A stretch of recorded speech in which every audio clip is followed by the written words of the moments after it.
अगर आप किसी ट्रेडर का कोर्स लोगे या फिर आप किसी यूट्यूबर का कोर्स लोगे और आप उसको लेने के बाद भी लॉसेस कर रहे हो, तो वो आपके ऊपर ये बात फेंकेगा कि आपको साइकोलॉजिकल इश्यू, आपको साइकोलॉजी के बारे में नहीं पता इसलिए आप लॉस कर रहे हो। भाई ऐसा नहीं होता है। साइकोलॉजी इश्यू आता क्यों है? जब आप मार्केट में लॉस कर रहे हो, जब आप मार्केट में लॉस करोगे आपका कॉन्फिडेंस डाउन होगा, वहां पर आपके अंदर फियर पैदा होगा, ग्रीड पैदा होगा और आप गलत डिसीजन लोगे। यही साइकोलॉजी है, ठीक है ना।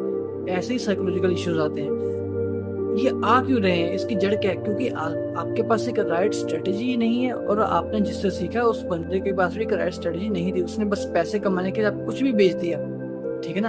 अगर उसके पास राइट स्ट्रेटेजी हो, इवन उसका विन रेट 40% ही क्यों ना हो, अगर आप 1:3 1:4 भी लेके चलोगे 40% विन रेट के साथ, तब भी आप प्रॉफिटेबल बन सकते हो।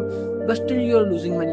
क्यों? क्योंकि आपके पास एक सही स्ट्रेटेजी नहीं है। उसके कारण ही आपको साइकोलॉजिकल इश्यू आता है। अगर आपके पास सही स्ट्रेटेजी होती, आप उसका 40% भी विन करते, यानी कि 10 में से 6 स्टॉप लॉस भी चले जाए, सिर्फ 4 टारगेट आप हिट करो, तब भी आप पैसा कमाते। आपको ही इतने ज्यादा साइकोलॉजिकल इश्यू आते ही नहीं, कि जब आप विन कर रहे हो, प्रॉफिट में जा रहे हो, तो क्यों आपको फियर एंड ग्रीड आएगा? क्यों आपको साइकोलॉजिकल इशू, क्यों आपको कॉन्फिडेंस डाउन होगा?